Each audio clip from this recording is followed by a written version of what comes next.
Recently, the government reached a conclusion through a deliberative opinion poll led by the Public Engagement Commission regarding the resumption of construction for Shingori 5th, 6th nuclear power plants. The 500 general citizens who participated in the deliberative opinion poll came to a final conclusion after 3 months of discussion. Explained the advantages and disadvantages of deliberative opinion poll as a way for the government to make important policy decisions. So there are numerous advantages and disadvantages when it comes to deliberate opinion polls.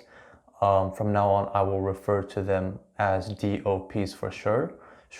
So overall, when it comes to polls, they are advantageous in the sense that they give the politicians and scientists an idea of public opinion.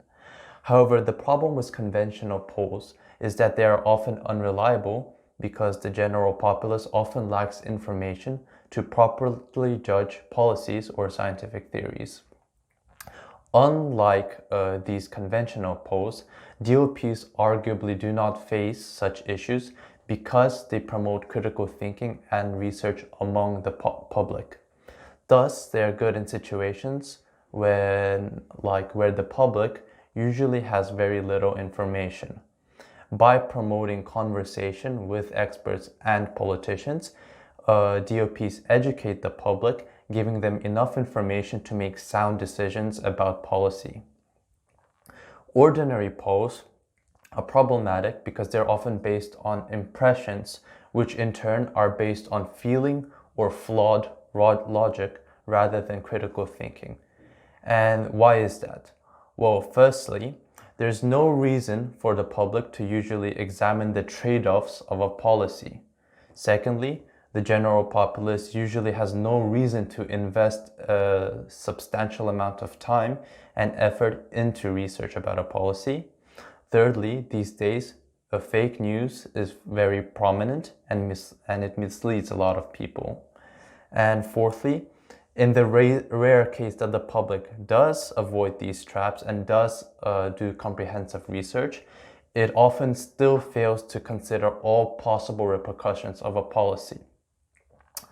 Thus, DOPs are arguably very effective, and there is proof of this. Research shows that, let's say, there is a populace that takes a poll, and then after having a discussion with politicians and experts, it takes that poll again. And research shows that the results of the second poll are always quite different from that of the first. This signifies a shift in opinion towards more objective thinking and signifies how DOPs are quite effective. However, there are also a number of cons regarding DOPs, and whether they promote critical and individual thinking is actually quite questionable.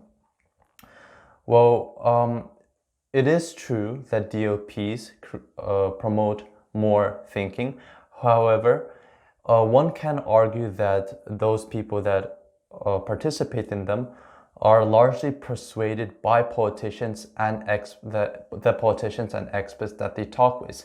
So it is worth questioning how these strategies are different from simple exposure to ordinary media.